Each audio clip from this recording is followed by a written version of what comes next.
Bonjour à tous, enchanté. Merci beaucoup à vous d'être ici samedi matin. Donc, je me présente, je m'appelle Jean-Urbain Hubot, je suis directeur général de Doctolib en France.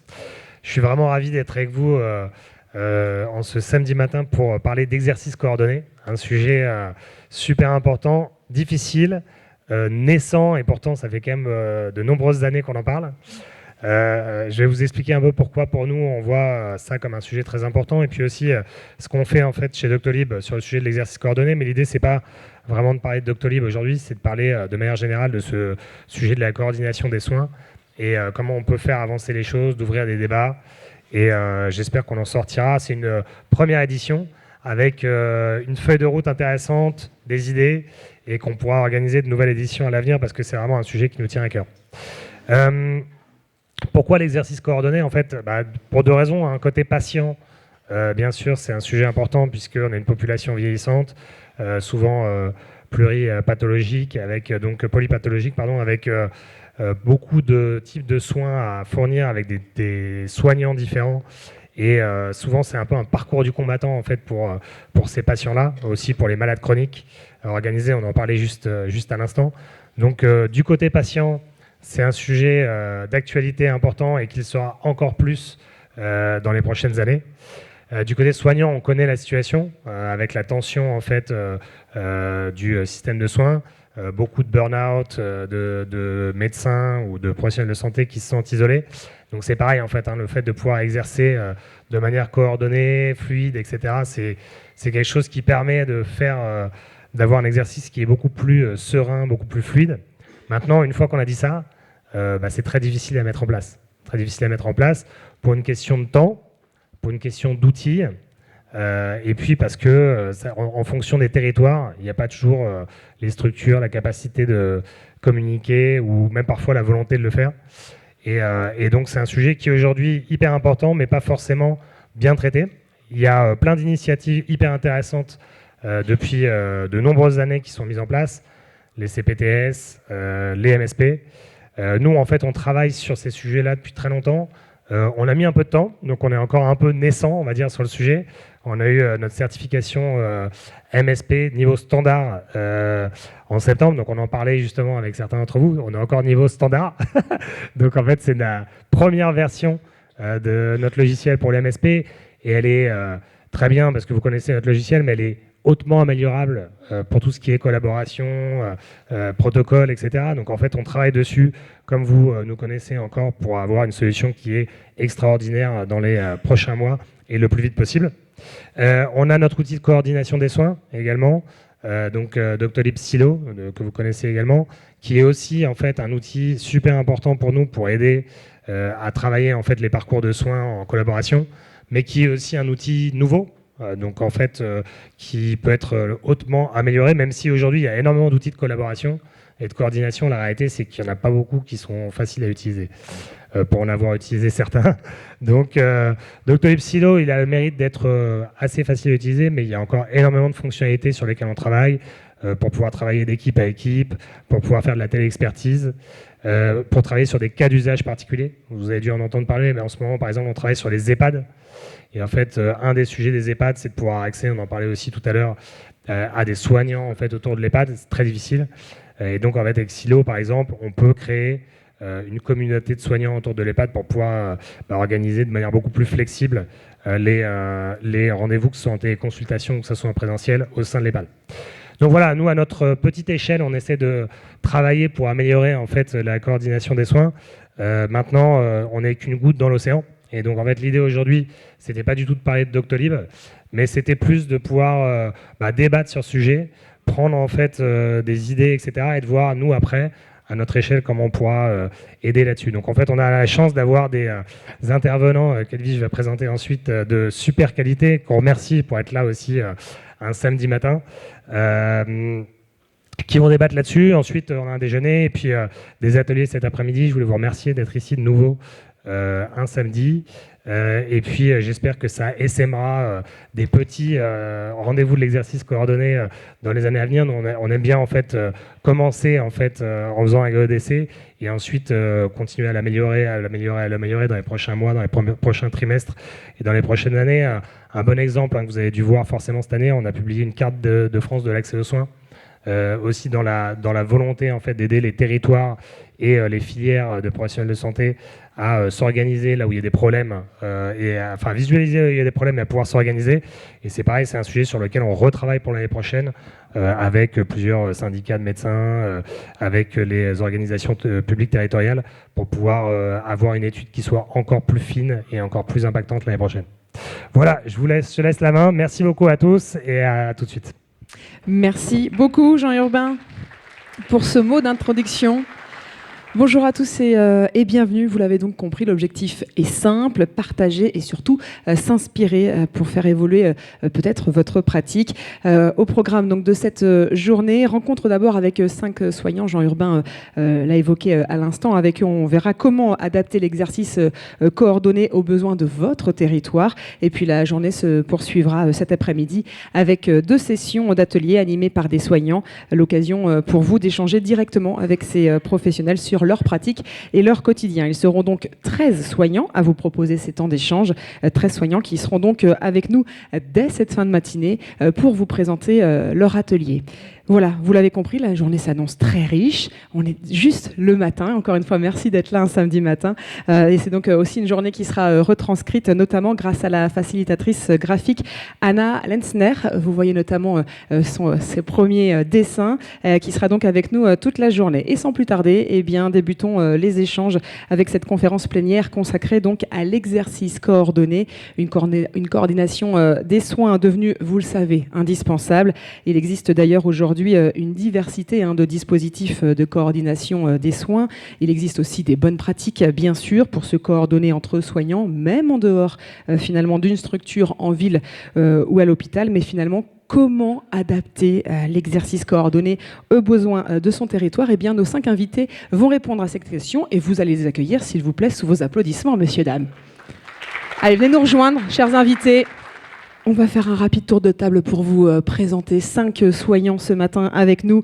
Docteur Alexandre Feldman, vous êtes médecin généraliste et coprésident de l'APMSL, l'association pour le développement de l'exercice coordonné pluriprofessionnel en Pays de la Loire. Bonjour à vous, Alexandre. Bonjour, donc je suis médecin généraliste à Nantes, en maison de santé pluriprofessionnelle qui regroupe plus d'une vingtaine de professionnels de santé et coprésident de l'APMSL, qui est l'association régionale qui accompagne la structuration. Et je suis aussi au bureau de Avec Santé, qui est la Fédération nationale des maisons de santé et de l'exercice coordonné en maison de santé. C'est ça, autant de casquettes qui vont nous permettre de répondre à de nombreuses questions ce matin avec vous. On verra ce qui se trouve derrière notamment ces 5 lettres. Avec nous également Salia Grévin, vous êtes pharmacienne et directrice de l'offre de soins du département du Nord. Bonjour Salia. Bonjour, donc je suis Salia Grévin. Bien près de vous le micro pour qu'on vous entende bien. Je suis pharmacien, directrice de l'offre de soins au département du Nord en charge du déploiement des centres de santé départementaux. Mais je suis aussi, j'ai une ancienne porteuse et coordinatrice de maisons de santé pluriprofessionnelles. Je faisais partie également, comme Alexandre, de la Fédération nationale des maisons de santé, vice-présidente de la Fédération régionale des maisons de santé. J'ai été également porteuse et présidente de CPTS. Et voilà, et donc j'ai toutes ces expériences. C'est bien déjà. C'est pas mal. C'est très bien. Et avec vous, on évoquera un terme que vous aimez bien utiliser, le trinôme de famille, en référence aux médecins de famille. On y reviendra dans quelques instants. Avec nous également, Mathilde Moisan. Vous êtes infirmière et directrice de la CPTS de Bobigny-Bondy et de sa maison de la prévention. Bonjour Mathilde, bienvenue. Bonjour. Merci de l'invitation. Et donc voilà, moi je suis donc Mathilde Moisan, infirmière et directrice de la CPTS Bobigny-Bondy depuis 2021 et on a créé une maison de prévention en mai dernier, donc je suis venue vous en parler. Exactement, on y reviendra dans quelques instants. Avec nous, toujours, on continue ce tour de table. Docteur Adrienne Rex, vous êtes médecin urgentiste et coordinatrice médicale de la cellule parcours du groupe hospitalier Sorbonne Université à l'assistance publique hôpitaux de Paris. Bonjour et bienvenue. bienvenue Adrienne. Bonjour à tous. Donc oui, je suis urgentiste, donc très concernée par les sujets de parcours et de lien entre la ville et l'hôpital pour nos patients des urgences. Et maintenant, j'ai eu la chance de constituer, de rejoindre une équipe sur les thématiques des parcours, sur les hôpitaux, Pitié-Salpêtrière, Saint-Antoine, Tenon, Rothschild et Charlefoy, qui font partie du groupe hospitalier Sorbonne à la PHP. Et en effet, on évoquera avec vous l'équipe mobile d'appui au parcours. Et puis enfin, un 5e invité avec nous ce matin, le docteur Roman Senamo. Vous êtes médecin vasculaire et fondateur de l'équipe de soins spécialisée Plaît-il. Oui, bonjour à tous. Merci de l'invitation. Donc effectivement, je suis médecin vasculaire au Pays Basque, à Bayonne principalement. Et je suis là aujourd'hui pour vous parler de l'ESS Plaît-il, qui est une équipe de soins spécialisée dans les plaies cicatrisation, qui est en cours de déploiement en Nouvelle-Aquitaine et qui va notamment proposer aux soignants de premier recours un accès simplifié, un avis d'expert en plaies cicatrisation et un appui à la coordination du parcours de soins qui est, on en parlera, assez complexe dans ce domaine. C'est ça, on va y revenir. Avant ça, on va vous proposer un jeu de questions-réponses, une sorte finalement de Fast and Furious. Le principe est simple, je vous pose des questions et vous répondez le plus vite possible. Allez, on va commencer avec une première question. Celui qui a le micro commence s'il le souhaite. Structure d'exercice coordonnée, contrainte ou liberté? Qui souhaite répondre à cette question? Alors moi je vais dire les deux, contrainte et aussi beaucoup de liberté, donc c'est les deux à la fois. Facile quand même. Est-ce que quelqu'un d'autre voulait peut-être répondre? Moi, je dirais que ce sont les deux, mais en décalé dans le temps. C'est-à-dire que c'est vrai que dans un premier temps, les contraintes vont être supérieures en ressenti à la liberté, mais dans un second temps, c'est la liberté qui transparaîtra. Allez, on continue sur les questions rapides et surtout les réponses rapides. Demain, tous les professionnels de la santé travailleront en structure d'exercice coordonné. Vrai ou faux? On espère. Bonne On est là pour réponse. ça. Quelqu'un peut-être, Roman? Oui, on le souhaite effectivement, à voir. C'est ça, on va être bon en tout cas ce matin pour donner envie aussi, et c'est bien tout l'objectif. Allez, dernière question, mettre en place un outil de communication sécurisé, facile ou finalement complexe? Facile à mettre en place, mais complexe à utiliser et à prendre en compte dans les usages. Ouais. Une réponse peut-être, docteur Alexandre? Il faut trouver le bon pour que ça plaise à tout le monde. Et ça, c'est pas toujours simple. Merci en tout cas pour ce jeu de questions-réponses. Vous serez aussi invité, cher public, à poser vos questions en fin de table ronde, puisque vous l'avez compris, cette journée est une journée d'échange. Allez, on va se pencher à présent sur les MSP, les maisons de santé pluridisciplinaires, et plus précisément sur l'aide que peut apporter l'APMSL, l'association pour le développement de l'exercice coordonné pluriprofessionnel en Pays de la Loire. Je me tourne donc vers vous, docteur Alexandre Fellman. Vous êtes en effet nombreux à envisager la solution de la MSP pour mieux coordonner les soins et trouver un véritable travail d'équipe. Et pourtant, et c'est peut-être aussi pour ça que vous êtes là ce matin, pourtant pour beaucoup, la création de ces structures semble compliquée, tant au point de vue organisationnel qu'administratif. Docteur Alexandre Fellman, vous êtes, on l'a dit, le vice-président notamment de l'APMSL. Avant ça, vous avez été accompagné par l'association, car finalement, ce que l'on vient de décrire, vous l'avez ressenti au moment de créer une MSP. C'était en 2019 à Rezé, près de Nantes. Vous avez donc alors été accompagné par l'association. Pour qu'on comprenne bien, qu'est-ce qui se trouve derrière ces 5 lettres? Quelles sont ces missions? Alors, derrière ces 5 lettres se trouve une fédération régionale qui a un financement ARS et qui va accompagner les professionnels de santé à se structurer et à faire le parcours pour devenir une maison de santé.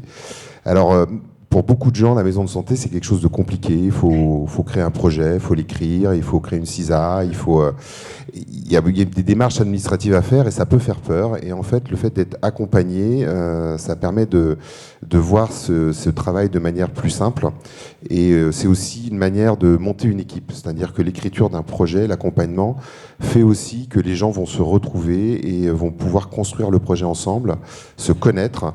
Et à la différence d'une écriture d'un projet isolé, nous, ce qu'on propose, c'est vraiment le travail d'équipe et l'interconnaissance entre tous les professionnels de santé qui vont après travailler ensemble. Donc ça veut dire que c'est un véritable gain de temps aussi? Alors c'est un gain de temps, mais le temps aussi est nécessaire pour que les gens se connaissent. Donc il y a des équipes qui trouvent que ça peut être un peu long, un accompagnement, mais ça permet aussi d'avoir les gens qui apprennent à se connaître, se parlent entre eux, définissent leurs besoins, leurs envies de travailler ensemble et leurs projets. Donc le temps n'est pas un handicap. Le temps, ça permet aussi de travailler ensemble, en fait, hein, de ne pas aller trop vite et apprendre à se connaître. Alors là, je vais m'adresser non pas au vice-président, mais bien au médecin. Qu'est-ce que finalement ça vous a apporté, cet accompagnement ? Alors l'accompagnement, nous, ça nous a permis de nous regrouper déjà. On était tous voisins, on va dire. On était dans des locaux mitoyens, mais on ne se connaissait pas. Et le fait de se structurer en maison de santé, on s'est tous retrouvés autour d'une table pour discuter entre nous de ce qu'on avait envie de faire, de ce qu'on pouvait faire, d'essayer de réfléchir à l'avenir de notre activité en groupe. Et tout naturellement, le projet s'est construit avec les envies de tout le monde. Et ça a permis après d'avoir une fluidité dans l'accompagnement de nos patients, une sécurisation si quelqu'un n'est pas là ou si quelqu'un a besoin d'aide, et on sait tout de suite à qui s'adresser, on a des gens qui sont disponibles et des échanges qui sont plus faciles. Alors presque finalement, à vous entendre, et c'est bien normal, ça paraît presque simple, mais finalement est-ce qu'il y a eu quand même malgré tout des difficultés ou des craintes que vous retrouvez systématiquement dans les accompagnements ? Alors, les craintes qu'on retrouve souvent, c'est toujours le même mot, c'est compliqué, ça prend du temps. C'est ce qu'on appelait la contrainte, là, tout à l'heure. Oui, il y a un petit peu de contrainte, mais une fois qu'on a passé ce cap, entre guillemets, de la vision de la contrainte, on retrouve après une liberté de travail et une sécurisation dans notre travail. Et les gens s'en rendent compte, au début, on a l'impression que c'est compliqué, mais au fur et à mesure, les choses s'éclaircissent et on avance bien. On avance ensemble forcément, mais est-ce qu'on arrive autant à parler aussi bien aux médecins qu'aux autres soignants ? On parle encore mieux aux autres soignants, parce qu'entre médecins, on arrive toujours à se parler. Et en fait, le fait de travailler en équipe avec des paramédicaux, avec des kinés, des infirmières, diététiciennes, ça ouvre l'esprit et on communique beaucoup mieux, en fait. Alors, vous avez donc, on l'a bien compris, pu bénéficier de l'accompagnement de l'association. C'est elle que vous êtes devenu le vice-président. C'est notamment aussi pour ça que vous êtes là ce matin. Comment vous intervenez auprès des jeunes soignants, qui sont nombreux aussi ce matin ? Alors, en Pays de la Loire, on a la chance cette année d'avoir eu une première journée faite on va dire orchestrée par le département de médecine générale, mais qui était aussi ouverte à l'école de kiné, à l'école infirmier, sage-femme, médecin, interne. Et on a fait une journée d'enseignement pluriprofessionnel en regroupant tout le monde et autour d'une plénière et de séances d'ateliers où on a présenté toutes les modalités, peut-être pas exhaustive, de l'exercice coordonné en région, essayer d'expliquer ce que c'était une MSP, une CPTS, un ESP CLAP, un parcours coordonné, parce qu'effectivement, nos étudiants ne le voient pas encore tout à fait, ils sont encore dans les murs de la fac et on les sort un petit peu et on essaie de leur montrer ce qui se passe sur le terrain. Alors justement, vous parlez notamment de la région, vous prenez notamment une approche locale de l'exercice coordonné. Pourquoi finalement cette approche locale ? Alors, local, c'est pour être prêt. On essaie d'avoir des équipes qui sont assez rapprochées et qui communiquent entre elles. Après, le local, il y a différents niveaux. Il y a les CPTS aussi. On essaie de trouver notre place, tout le monde, autour de cet exercice coordonné à différentes échelles. Et on essaie d'accompagner aussi dans les relations avec les différentes strates de l'exercice coordonné, parce qu'il y en a quand même beaucoup. On avance, il y en a de plus en plus. Et donc, il faut que tout le monde trouve sa place et qu'on arrive à communiquer et que chacun puisse, entre guillemets, échanger facilement. Ouais. Ça veut dire qu'on ne peut pas envisager peut-être une structure nationale ? Ce serait plus compliqué ? Alors, une structure nationale, alors moi je vais défendre Avec Santé, qui est notre structure nationale des maisons de santé. Il y a aussi une structure maintenant nationale un peu des CPTS qui s'appelle l'Inter-CPTS. Enfin, nous on en a une en Pays de la Loire, il y a une fédération nationale. Donc effectivement, ça se regroupe sur des fédérations nationales, sur les différentes strates, mais on peut pas dire pour l'instant qu'il y ait une fédération nationale de l'exercice coordonné. Ça viendra peut-être, il faut que tous les acteurs de terrain se mettent un peu d'accord, mais je pense qu'on y viendra, oui. Et justement, puisque vous parlez de tous les acteurs du territoire, comment on arrive à échanger, peut-être même à échanger les bonnes pratiques avec les autres associations ? Pas toujours facile. Non, il y a des fois des intérêts divergents, donc effectivement... je pense il faut se recentrer autour du patient, c'est-à-dire qu'en fait, plutôt que des intérêts monoprofessionnels, il faut se poser la question de pourquoi on est là. On est là plutôt pour le patient, donc je pense qu'à partir du moment où on se mettra tous d'accord que ce qui est important, c'est la prise en charge des patients et puis le bien-être des soignants, on arrivera à se mettre d'accord. Effectivement, le bien-être du soignant, ça, on l'évoquera tout au long de cette matinée, parce que c'est peut-être même essentiel. On l'a dit il y a quelques minutes, les soignants ont parfois peur finalement de se lancer. Alors vous, en tant que vice-président ce matin, qu'est-ce que vous pouvez leur dire ? N'ayez pas peur. C'est ça, c'est n'ayez pas peur. Non, mais c'est... Il y a toujours un frein, il y a toujours une crainte, il y a toujours le « c'était mieux avant ». N'ayez pas peur de l'avenir, n'ayez pas peur du changement, n'ayez pas peur d'innover. C'est pas toujours facile, mais c'est en innovant qu'on avance. Donc il ne faut pas avoir peur de se lancer, d'avoir des projets, peut-être de bousculer les choses. C'est en bousculant la société, la Sécu, la RS, qu'on arrive à avancer et être innovant. Merci beaucoup à vous, docteur Alexandre. On va revenir vers vous dans quelques instants et on va poursuivre. On va se tourner à présent vers l'hôpital et sur un autre projet de coordination baptisé EMAP pour équipe mobile d'appui au parcours. Vous le savez, l'hôpital est l'un des pivots de la coordination des soins. C'est ce que vous allez évidemment nous confirmer, docteur Adrienne Rex, pour qu'on comprenne bien. Vous avez un parcours hospitalier très riche. Vous êtes médecin urgentiste, vous l'avez dit tout à l'heure. Vous avez été responsable d'une PAS, une permanence d'accès aux soins. Vous avez travaillé pour SOS Médecins et vous avez été médecin coordinateur en EHPAD. Et puis, depuis 3 ans, vous travaillez sur l'innovation de l'assistance publique Hôpitaux de Paris. Je vais m'arrêter là. Et justement, il y a 3 ans, en 2021, nous sommes en pleine pandémie Covid. Vous créez donc une équipe mobile d'appui au parcours. Qu'est-ce qui fait que le projet a vu le jour, au-delà du Covid ? En fait, pendant le Covid, j'ai proposé mon aide aux urgences de l'hôpital Saint-Antoine, puisque c'était mon hôpital d'origine, celui dans lequel j'avais commencé à exercer en tant qu'interne. J'étais à l'époque médecin co en EHPAD. Et en fait, on m'a dit, écoute, tu ne vas pas venir faire l'urgentiste, mais tu vas venir nous aider à faire sortir les patients qui sont coincés dans les services. Et parce qu'on a besoin de place, parce qu'on a besoin que les durées moyennes de séjour soient concordantes avec les durées en soins et pas plus. Et du coup, je me suis retrouvée avec un fichier d'une 300aine de cas et une infirmière, une assistante sociale. Et on s'est dit, comment on va faire ? Et on s'est dit, en fait, on va aller dans les services, on va aller réinterroger les patients, on va travailler avec les professionnels, les assistantes sociales, bien évidemment, et on va voir qu'est-ce qui bloque dans leur parcours et comment est-ce qu'on peut trouver des solutions ensemble pour les faire sortir. Au final, en quelques mois, on a réussi finalement à trouver un projet pour chacun, parfois en réinterrogeant les patients que plus personne n'interrogeait, puisqu'ils étaient là depuis 6 mois, 1 an dans les services. Et du coup, on m'a proposé de monter ces équipes pour l'ensemble du groupe hospitalier Sorbonne Université. Donc c'est un des groupes hospitaliers de la PHP.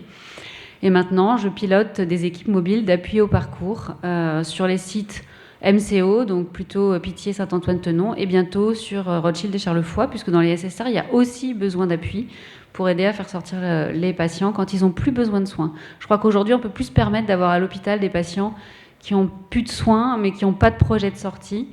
Et voilà, vous savez tous qu'on a beaucoup de lits fermés, notamment à la PHP. Donc du coup, c'est vraiment une nécessité. Et pour le patient aussi, de pouvoir avoir un parcours qui fait partie de son parcours de soins, et ne pas rester enfermé dans une chambre sans projet, sans savoir ce qui devient, avec plus personne qui rentre d'ailleurs pour le voir. Voilà.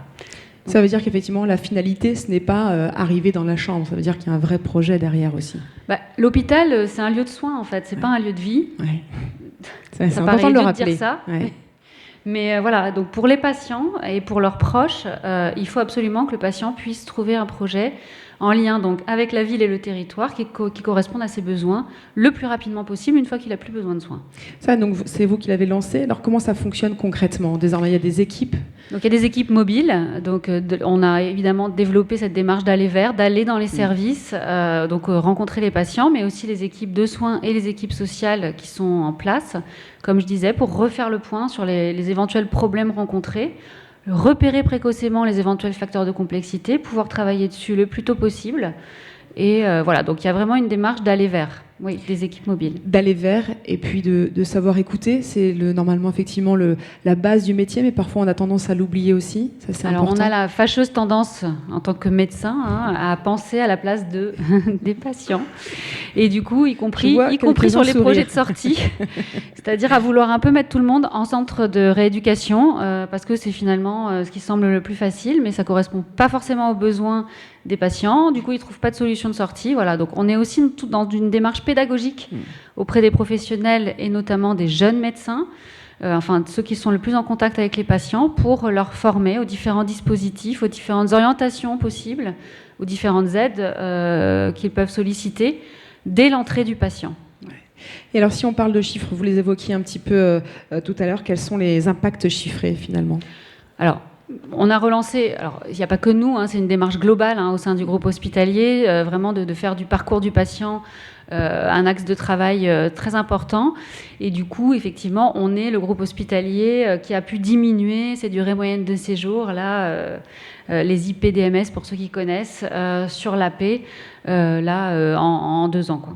Et alors, du côté de l'hôpital, finalement, les résultats sont aussi intéressants. Pour l'hôpital, évidemment, il y a un intérêt, effectivement, de pouvoir continuer à avoir de l'activité en rationalisant les durées de séjour au prorata des besoins en soins. Ça paraît logique. Ouais. Oui. Et puisque là, on est un peu au moment du bilan avec ces chiffres, revenons aussi sur le patient. Forcément, vous avez du recul. C'est des patients qui vont peut-être mieux encore. On l'espère. Alors, j'avoue que on est en train de mettre en œuvre justement une démarche d'évaluation des patients après leur sortie. Ouais. C'est-à-dire de pouvoir les recontacter après la sortie et d'évaluer les différents dispositifs avec lesquels on travaille finalement. Oui, donc pour le patient, évidemment, d'aller au bon endroit au bon moment, ça fait partie du soin. Enfin, nous, c'est vraiment ce qu'on essaye de promouvoir, auprès des professionnels. Donc ça prend du temps. C'est comme pour les MSP, ça prend du temps de convaincre, mais finalement, au final, on va arriver à avoir un bilan, je pense, qui satisfera tout le monde, que ce soit le patient, ses proches, mais aussi finalement les services médicaux et l'institution. Et puis, c'est peut-être bien de le rappeler, finalement, quand on prend vraiment le patient dans sa globalité, finalement, peut-être bizarrement, il guérit peut-être aussi plus vite. En tout cas, il se sent encore plus considéré. Oui, en tout cas, lui demander dès son admission quel projet de sortie et où est-ce que lui, il a envie d'aller, déjà, ça fait partie effectivement du recentrage sur les besoins du patient et sur son expérience vécue pendant son séjour. C'est hyper important. Ouais. Alors, on voit que ça fonctionne. Il y a forcément des difficultés. Comme tout projet un peu innovant, enfin, si on parle d'innovation organisationnelle, y a des gens qui vont tout de suite voir l'intérêt et d'autres qui vont être plus réticents, plus méfiants, parce que ça vient un peu bouleverser les pratiques, parce qu'on va dans les services et qu'on demande à tout le monde de se réinterroger et qu'on met le patient aussi dans nos réunions. Donc ça, c'est nouveau. Voilà, donc ça fait du bien, mais certains, effectivement, peuvent être un peu méfiants. Moi je suis rattachée à une direction en plus maintenant, donc évidemment il peut y avoir parfois des clivages, elle vient de la direction, oui, mais en fait si on se recentre sur le patient, tout le monde retrouve du sens dans ce projet-là, quoi. Oui, c'est ça, le patient au cœur finalement du projet. Est-ce que finalement ce dispositif pourrait être dupliqué dans d'autres hôpitaux ? Oui, d'ailleurs on a beaucoup d'hôpitaux là qui aujourd'hui nous rencontrent, qui on présente ce qu'on a mis en place, nos difficultés, pour qu'ils aillent un peu plus vite. Donc là, on a des rendez-vous avec beaucoup d'hôpitaux des CHU en France. Ouais. Vivement l'avenir, finalement. Espérons, oui, et espérons qu'on arrive aussi à coordonner l'hôpital avec la ville, parce que ça, c'est un autre enjeu sur lequel on travaille aussi, et qui n'est pas si simple que ça à mettre en œuvre réellement. Oui, c'est ça. Alors, effectivement, si on revient sur vos convictions, c'est quoi ? C'est vraiment que ce parcours fasse partie vraiment des soins ? Absolument, le parcours fait partie du soin et on doit travailler ensemble depuis le domicile, l'hôpital et puis ensuite le projet qu'il y a derrière. Ça fait partie de la prise en charge de tous des citoyens en fait. On ne peut pas être juste à l'hôpital soigné et ressortir dans de mauvaises conditions. On ne peut pas arriver qu'aux urgences parce qu'on n'a pas d'autre mode d'accès à l'hôpital. Enfin voilà, je pense qu'il y a tous ces enjeux-là sur lesquels on est tous motivés pour travailler, je pense. Aujourd'hui, en tout cas. Oui, la preuve, effectivement, de votre présence ce matin. Ça veut dire qu'effectivement, ça, c'est l'avenir qui se dessine dès aujourd'hui. Et en 2025, ce sera encore plus vrai ? En 2025 et en 2030, on peut dire qu'on arrivera... J'espère qu'on aura abouti à des parcours coordonnés, sous l'horizon 2 à 5 ans, j'ai envie de dire. Ouais. Donc, définitivement, vivement l'avenir. En tout cas, elle est en marche déjà.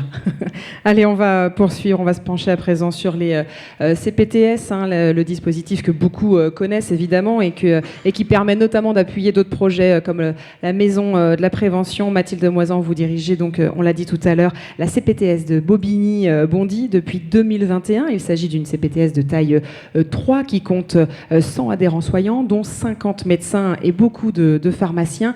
Au sein de la CPTS, vous avez créé la première maison de la prévention, c'était il y a quelques mois, en mai 2024. Qu'est-ce qui fait qu'il était finalement nécessaire de créer cette maison ?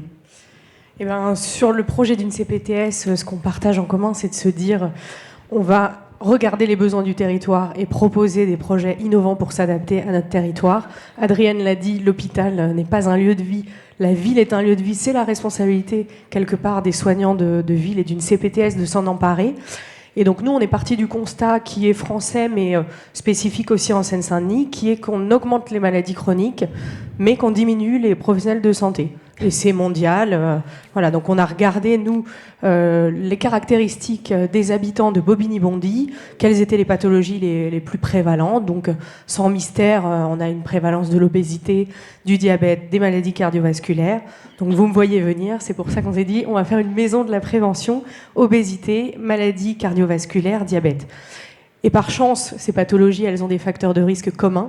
Donc, en fait, on s'est dit, on va faire des actions, des ateliers pour les patients, un relais après la médecine de ville, quand on entre à la pharmacie, quand on va voir son infirmière libérale et qu'on nous donne le conseil d'adapter notre alimentation, de faire de l'exercice. Et ben, nous, on voulait sanctuariser un lieu pour permettre de faire des activités avec les patients. Et alors justement, comment ça fonctionne ? Et ben, comment ça fonctionne ? C'est-à-dire qu'on est en appui donc, par les professionnels adhérents de la CPTS qui sont les pilotes de cette maison de la prévention, qui est constituée d'une équipe salariée et d'une équipe d'adhérents de la CPTS qui réalisent des ateliers, des entretiens.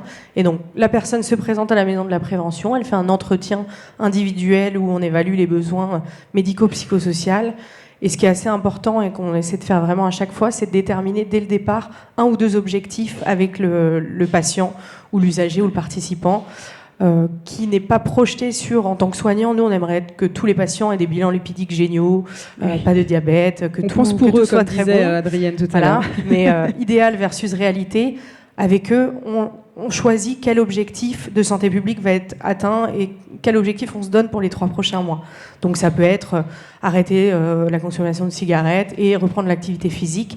Une fois qu'on a fait cette évaluation, on entre dans un parcours de maximum 3 mois où on va bénéficier de tout atelier, activité physique, diététique, soutien psychologique, des jeux aussi ludiques, santé, des ateliers soins, enfin, tout un panel pour permettre de se réapproprier son capital santé. Et à l'issue, donc, on fait un bilan pour voir si les objectifs ont été tenus. Et on essaie de garder une porte ouverte sur la maison de la prévention avec un comité des usagers, des groupes de parole qui sont accessibles en continu. Et également, on a un petit espace de machines de sport, un petit peu comme dans une salle, mais encadré par des apparts qui permettent de continuer le dynamisme et entretenir la motivation. Alors vous évoquiez 3 mois et puis presque 3 projets. Ça veut dire que c'est pas la peine d'aller au-delà du temps et des objectifs ? C'est-à-dire que quand vous disiez, quand ils arrivent, on essaie de mettre 3 objectifs, pas plus, parce que sinon ils ne seraient pas atteints finalement. Non, on pense que c'est pas tenable en fait. Sur les facteurs de risque cardiovasculaires et métaboliques, on les connaît tous, on en a une dizaine, une quinzaine. Le monde idéal, bien sûr, comme je vous le disais, on aimerait qu'il n'y ait pas de facteurs de risque, que les choses soient stabilisées, mais on essaie de partir de la motivation du patient, de la motivation du participant, pour avoir des changements tenables. Oui, c'est ça, des objectifs. Et ça vaut finalement dans la vie de tous les jours aussi, de se mettre des objectifs tenables. À quelques jours de la nouvelle année, ça vaut le coup aussi d'y penser. Objectifs tenables pour les bonnes résolutions. On revient sur le sujet. Pourquoi finalement la CPTS était le bon dispositif pour porter ce projet ?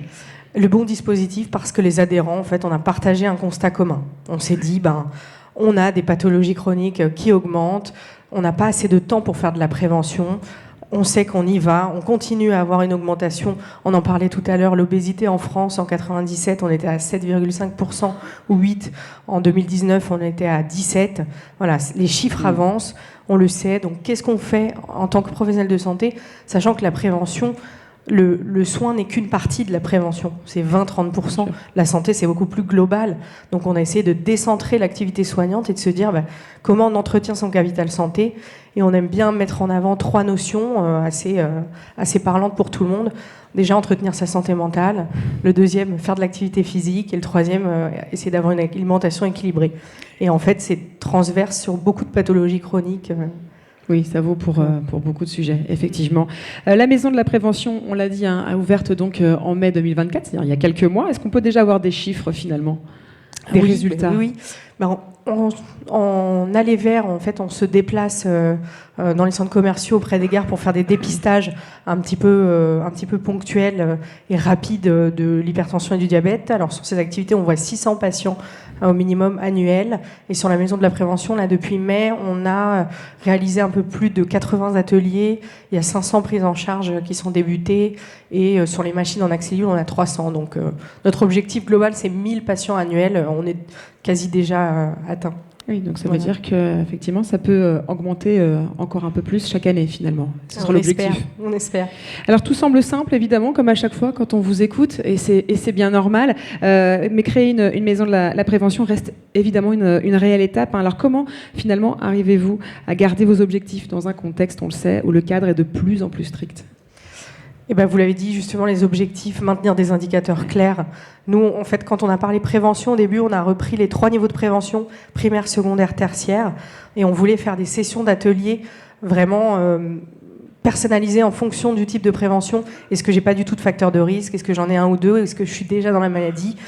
Et on se rend compte, finalement, qu'on peut mutualiser, qu'un atelier nutrition, c'est un atelier nutrition, qu'on soit malade, ou qu'on ait des facteurs de risque, ou qu'on n'en ait pas. Donc, on a mutualisé et ça permet un dynamisme aussi non stigmatisant, d'avoir tout le monde dans un même espace. Donc l'enjeu pour nous, c'est vraiment d'avoir une méthodologie de projet assez claire, des objectifs évaluables, même sur des objectifs d'assurance maladie, des objectifs chiffrés. Là, on va avoir un accompagnement de thèse pour pouvoir voir quel est l'impact à plus long terme.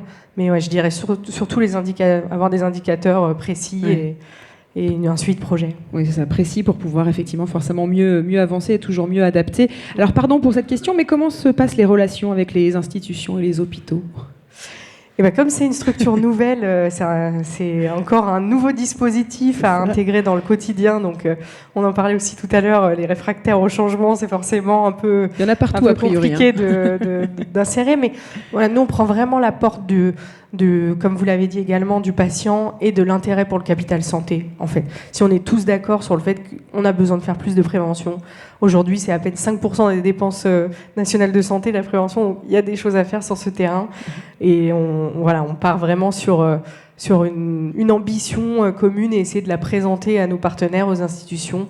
Donc, pour l'instant, c'est le credo. C'est toujours un peu compliqué, mais on continue. Mais l'objectif reste évidemment commun. Alors on l'a dit, votre CPTS est de taille 3 avec donc 100 adhérents.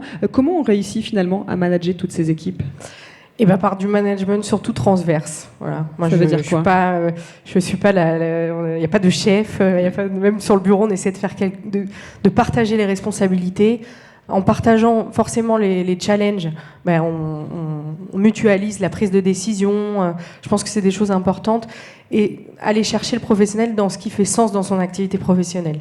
Voilà. Si c'est cette attache de capital santé, globalement, nous, sur les adhérents, on est tous plutôt d'accord. Donc on part de là, la conviction, le sens et du management transversal qui est pas... On n'est pas sur quelque chose de pyramidal sur une CPTS. Hein. Normalement, le cadre est prévu pour que ce soit les professionnels qui innovent au service du territoire avec une prise de décision souple et partagée. On a des projets qu'on peut faire de manière assez agile aussi, parce que ce sont quand même des petites structures, donc la prise de décision va assez vite, mais collégiale et transverse. Alors quel est l'objectif ? Est-ce que l'idée c'est qu'il y ait des maisons qui naissent un petit peu partout sur tout le territoire, ou finalement ça va être compliqué ? Moi, je viens là pour ça. Hein, j'aimerais vraiment que les maisons de prévention puissent se déployer, parce que je pense que c'est une approche qui est décilotée. C'est pas... je pense qu'aujourd'hui, on arrive à terme de la prise en charge de l'éducation thérapeutique du diabète, de l'hypertension. On crée des chemins qui n'ont pas forcément d'interconnexion. Et sur certains sujets, on peut... moi, je pense que l'ETP, ça doit être polypathologique. L'éducation à la santé, la prévention, ça doit être dans une vision holistique. Donc, je pense que ces constats sur la prévention, notamment cardiovasculaire, métabolique, on l'avait vu avec le bus du cœur des femmes qui a sillonné toute la France. Les besoins, ils sont en population entière. Nous, moi, je travaille en Seine-Saint-Denis, donc particulièrement, on est sur des enjeux de précarité, etc. Mais une maison de prévention en Bretagne, elle travaillera avec d'autres indicateurs, puisqu'elle va se baser sur les besoins du territoire. À mon sens, c'est simplement une méthode. C'est se dire, on décide de travailler la prévention, le capital santé, à partir de notre population, mais mais je pense que c'est complètement duplicable. Oui, c'est ça. Et finalement, encore une fois, comme le disait tout à l'heure le docteur Adrienne, c'est vraiment écouter le territoire et le patient. Alors, quel conseil vous pourriez donner peut-être à quelqu'un ici qui souhaiterait ouvrir une maison de la prévention dans quelques temps, au-delà de vous rencontrer à l'heure du déjeuner tout à l'heure et d'échanger, bien évidemment, mais quel serait le conseil ? J'ai de la chance, vous aviez dit un, mais je vais en donner deux. Allez. Je dirais, on est dans l'exercice coordonné, donc forcément, la force du collectif, on ne fait rien tout seul sur ces projets. Avoir une équipe dynamique qui croit en projet, c'est vraiment fondamental. Et avoir une ambition et un sens commun. Voilà, ces deux choses-là, si on arrive à se mettre d'accord, on travaille tous ensemble et on a un ou deux objectifs clairs et communs, on aura déjà gagné pas mal. Bon, je vois qu'il y a des sourires et tout à l'heure on vous donnera le micro pour des questions. Gardez bien la question. Merci beaucoup. On va poursuivre et on va continuer la découverte des différentes innovations avec un dispositif un peu moins connu et pourtant très adapté à certains contextes précis, comme avec les plaies chroniques. Il s'agit des équipes de soins spécialisées. On en parlait tout à l'heure avec vous, docteur Roman Senamo. Vous êtes médecin vasculaire, on va le rappeler, à Biarritz. En 2022, vous avez donc créé l'ESS baptisé Plaît-il. Alors, quelles problématiques aviez-vous finalement identifiées concernant la prise en charge des plaies chroniques, pardon ? Alors, déjà, avant de vous répondre, je vais contextualiser un peu la prise en charge des plaies chroniques. On est face à des patients âgés, voire très âgés, polypathologiques et fragiles. Et la discipline des plaies et cicatrisation, elle implique l'intervention de nombreux professionnels, de nombreuses spécialités médicales, dermatologie, diabétologie, médecine vasculaire, gériatrie, des chirurgiens vasculaires, orthopédiques, plasticiens. Bien sûr, les infirmiers sont en première ligne. On a aussi des pédicures, podologues. Donc, ceci va vraiment impliquer une approche globale, pluriprofessionnelle. Et donc, l'exercice coordonné était vraiment adapté. Alors, pour en revenir aux problématiques, on avait identifié trois problématiques, c'est-à-dire un manque de formation initiale, à la fois pour les médecins, pour les infirmiers. Peut-être qu'ici mes collègues le diront. Dans le cursus, on est peu formé à la plaie chronique. Et ça entraîne des difficultés, notamment pour les soignants de premier recours sur le terrain. Ensuite, une autre problématique, c'est l'organisation de l'offre de soins en plaie cicatrisation. Elle est structurée autour de centres qui sont finalement assez hétérogènes, alors bien sûr en termes de territoire, mais aussi en termes de niveau de prise en charge. Et ça, c'est directement lié au profil et aux compétences au sein de cette filière. Et puis, on en revient toujours au même problème, cette transversalité de la prise en charge. On va avoir des difficultés de communication, de coordination entre les professionnels et entre la ville, l'hôpital et l'ensemble des intervenants. Donc d'où l'intérêt effectivement de connaître bien son territoire et finalement aussi tous les professionnels. Et qu'est-ce qui fait finalement que vous êtes tourné vers cette structure ? Alors, il y a plusieurs raisons, mais la principale, ça va être la base associative. L'association Loi 1901, ça va nous permettre de fédérer l'ensemble des acteurs volontaires qui interviennent dans les parcours en plaie cicatrisation.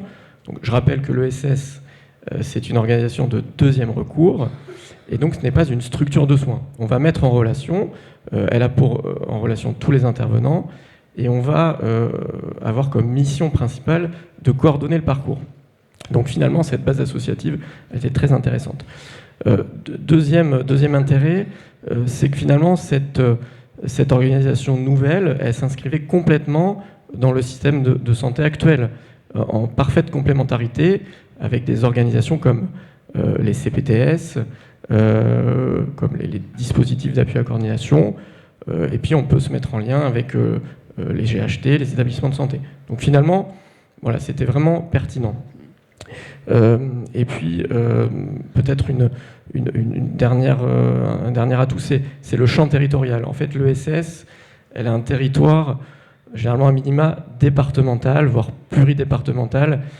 Et comme je l'ai dit, nous, en plaie cicatrisation, on a des organisations assez hétérogènes, dispersées, rares. Donc finalement, on va pouvoir mobiliser l'ensemble des acteurs, parfois sur une région, comme Plaît-il, pour vraiment venir en appui des territoires sous-dotés et des soignants en difficulté.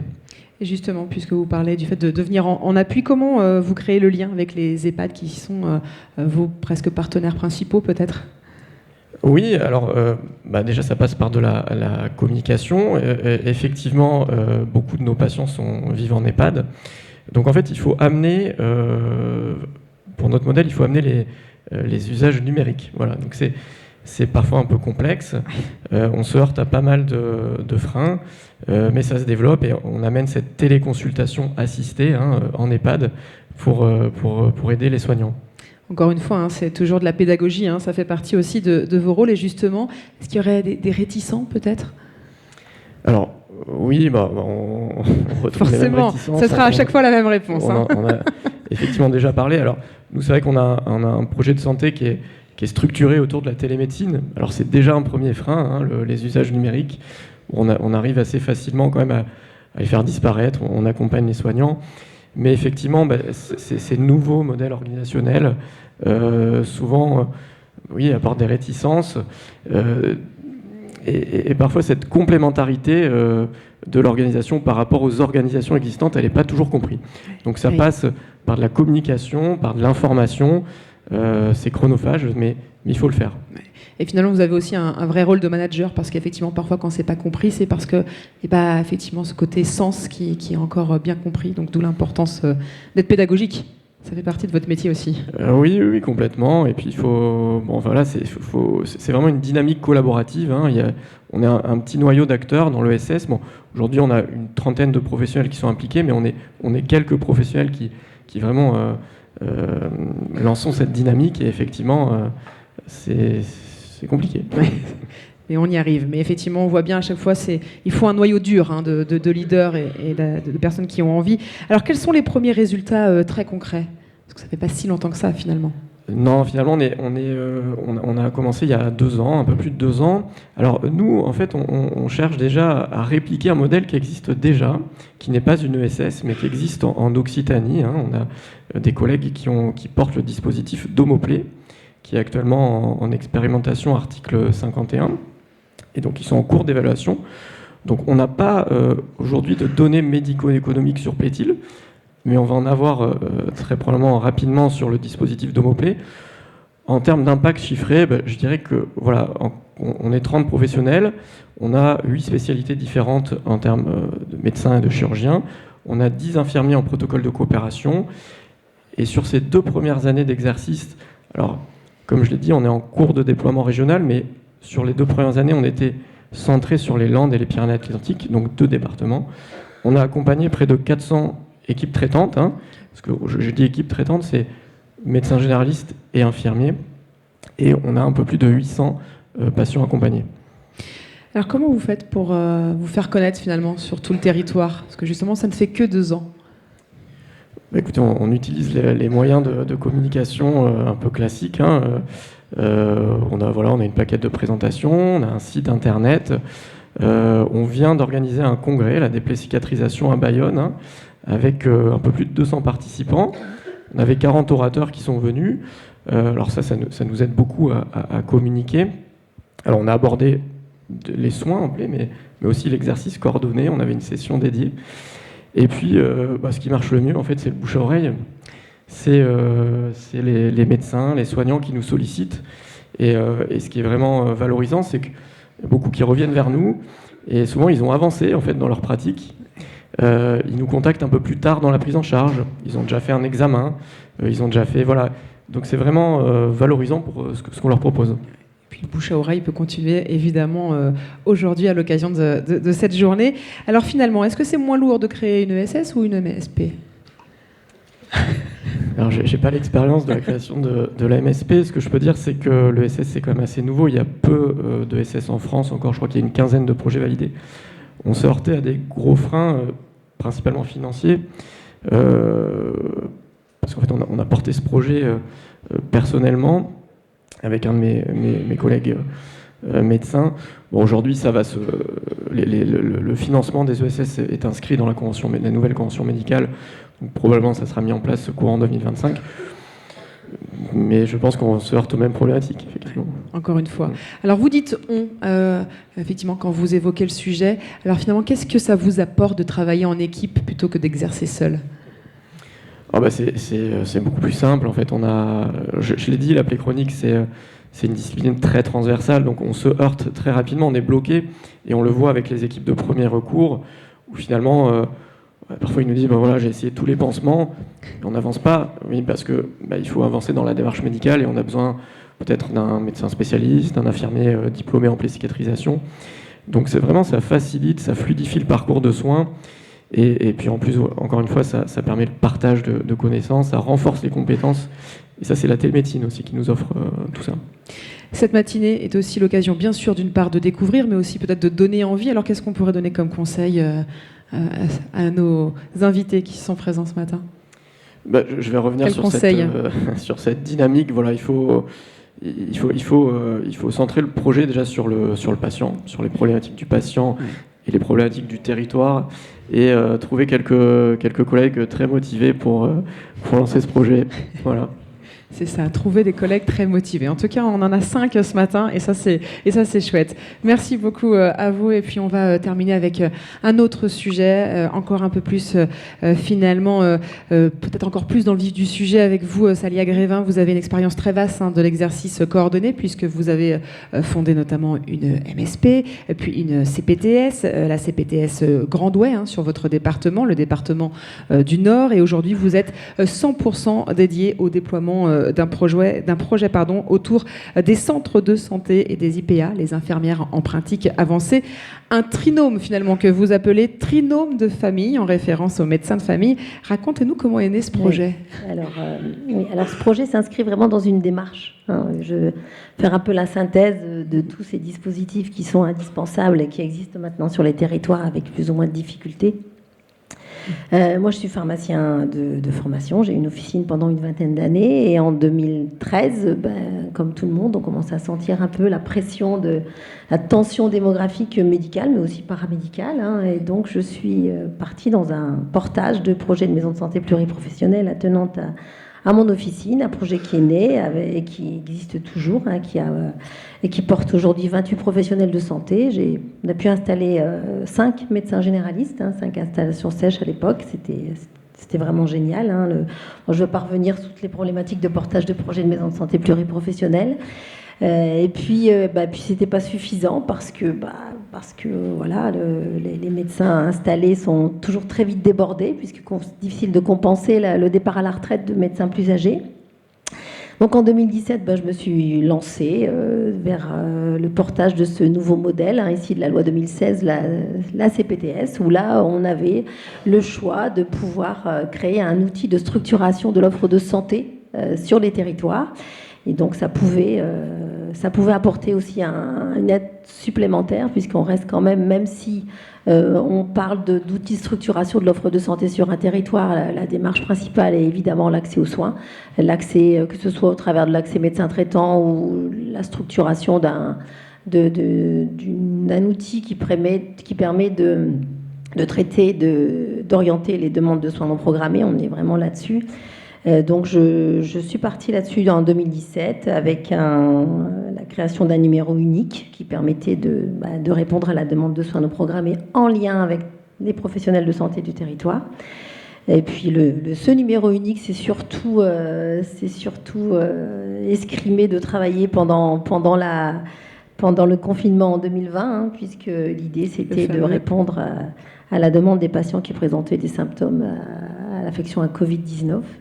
Donc du coup, on avait un numéro unique, on avait organisé en mairie ce que j'appelle une salle bleue, que moi j'appelais le Pentagone, où pendant 2 mois se relayer 7 jours sur 7 par groupe de 2 ou de 4 tous les professionnels de santé dont les cabinets étaient fermés, des chires, des kinés, des sages-femmes. Et puis on avait mis en place 3 centres Covid dans 3 maisons de santé pluriprofessionnelles. Et puis on orientait certains médecins généralistes qui avaient organisé leur cabinet pour accueillir des patients qui présentaient des symptômes Covid. Et puis on les orientait, voilà. On répondait à la demande, on orientait dans les cabinets. Et puis des infirmières libérales se rendaient au domicile. Et puis on rappelait Voilà, je vais rappeler des souvenirs à tout le monde, à J7, à J14, on les faisait compter jusqu'à 10. Enfin, voilà. Ça sourit dans la salle, effectivement, a priori. Ouais, c'était ça. Hein. Puis ces centres Covid ont évolué en centres ambulatoires de dépistage, qui eux-mêmes ont évolué en centres de vaccination en 2021. Enfin bref, j'évoque des souvenirs à tout le monde. C'est ça. Voilà. On va pas refaire l'histoire. C'est ça, on va pas refaire l'histoire. Et puis ce numéro unique a évolué en numéro officiel de soins non programmés, puis centre de soins non programmés. Voilà, donc c'était MSP, CPTS, centre de soins non programmés. Et puis voilà, je reviens sur la prévention. À l'époque, comme dans le vaccinodrome, on avait une petite soixantaine d'étudiants en santé et que la CPTS était 31 communes. Et bien après tout ce dispositif de vaccination, j'avais mis en place ce que j'appelais un prévention tour où chaque mois il y avait une date dans une commune avec un lieu et il y avait des étudiants, des infirmières, parfois un médecin qui pouvait se déplacer, des étudiants en médecine, des étudiants en dentaire, sage-femme, kiné. Tous nos étudiants du centre de vaccination avaient continué. Voilà, on les avait fidélisés et ils venaient sur le territoire dans ce prévention tour. Et puis, c'était pas suffisant. Voilà, c'était pas suffisant parce que dans ma CPTS... Elle ne s'arrête jamais. Hein. Non, mais dans les la actions, CPTS dont j'étais pas... Mais je suis impatiente. Dont j'étais présidente, on avait quand même on avait quand même 15 000 patients sans médecin traitant, dont 1000 avaient plus de 80 ans, des 1500 en ALD. Et tout ce dispositif-là ne suffisait pas. Puis on avait surtout trois infirmières libérales que j'avais mobilisées pour aller faire la formation d'infirmière en pratique avancée, qui n'avaient pas de travail, hein, puisqu'on était on s'est retrouvés en période de négociation conventionnelle extrêmement sensible pour la médecine générale. Du coup, les infirmières en pratique avancée, on les prenait pas, hein, voilà, on avait des... Et puis toujours sur le même territoire, voilà, 8 médecins généralistes qui partaient à la retraite entre juin et décembre. Donc, quand le président du département, qui était également président de mon agglomération, m'a dit « Je reviens de Saône-et-Loire, il faut qu'on fasse la même chose dans le Nord. Est-ce que tu veux le piloter ?» Je lui ai dit écoute, moi je veux bien, mais je veux que le projet de santé s'appuie sur le trinôme médecin généraliste, infirmier en pratique avancée et assistants médicaux. L'idée, c'était de mobiliser ces nouveaux métiers qui avaient peine à arriver sur les territoires. Et alors, comment on fait pour mettre en place ce trinôme, effectivement ? D'abord, on écrit un projet de santé pour que l'ARS le valide. Voilà. D'abord, on abandonne tout. La MSP, la SPTS, et on se concentre. On écrit un projet de santé. Voilà. On fait un appel à manifestation d'intérêt auprès des communautés de communes. On leur dit, voilà, si vous voulez qu'on vienne avec ce projet de centre de santé, vous mettez à disposition des locaux, vous les entretenez, vous les réhabilitez, voilà. Donc, première chose, voilà. Donc, appel à manifestation d'intérêt, des communautés de communes se mobilisent. On identifie les endroits les plus sensibles. Moi, je connaissais très bien mon territoire et j'avais envie de garder mes médecins à la retraite et je les avais déjà en amont travaillé en disant, voilà, si on a un centre de santé, est-ce que vous êtes d'accord pour rester un petit peu, mais en salariat, dans le centre de santé ? Ok. Et puis on écrit le projet de santé, on attend qu'il soit validé, puis après on fait tout le travail. Hein.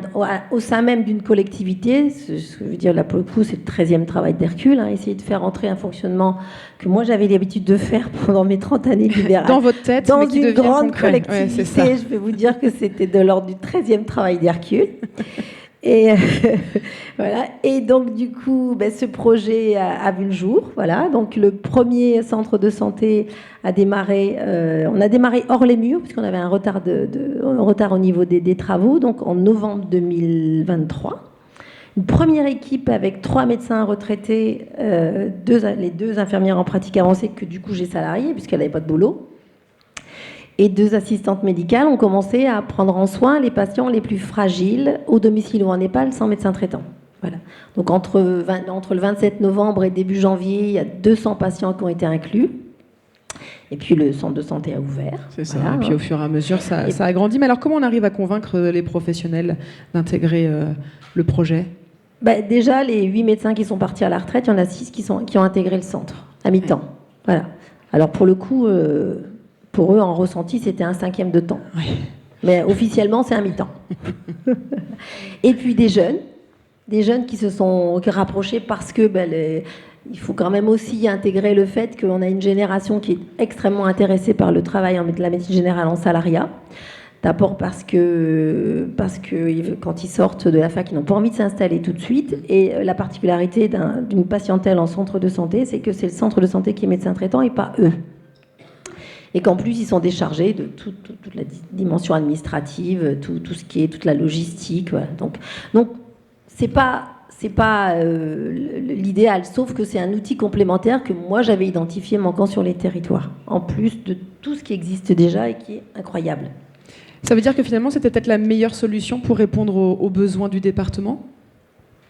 Là, aujourd'hui, sur le territoire, ça a permis de mobiliser nos médecins retraités, de mobiliser les jeunes. Moi, j'appelle vraiment ça un SAS pré- et post-installation. Ça peut permettre à des anciens de décélérer et ça peut permettre à des jeunes de mettre le pied à l'étrier en attendant de se lancer dans une aventure libérale.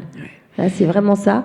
Et puis, en même temps, ça permet d'intégrer ces nouveaux métiers que sont les infirmiers en pratique avancée et les assistants médicaux qui, aujourd'hui... Alors, ça va arriver, ça va prendre du temps. Mais en 2040, on va avoir 10 millions de patients, de personnes plus de 75 ans. Donc comment on fait là pour aller vite, quoi. Donc ça veut dire quoi ? Ça veut dire que finalement ce projet pourrait être dupliqué ailleurs où il ne va dans que le Nord, il l'est déjà. Ouais. Voilà, il l'est déjà. Et quand on regarde les chiffres, on est quand même, on touche la cible. Parce que là, aujourd'hui, sur les territoires, le soin non programmé, c'est important, mais la problématique qu'on rencontre tous, nous, soignants, c'est nos patients âgés, nos patients chroniques, quoi. Ouais.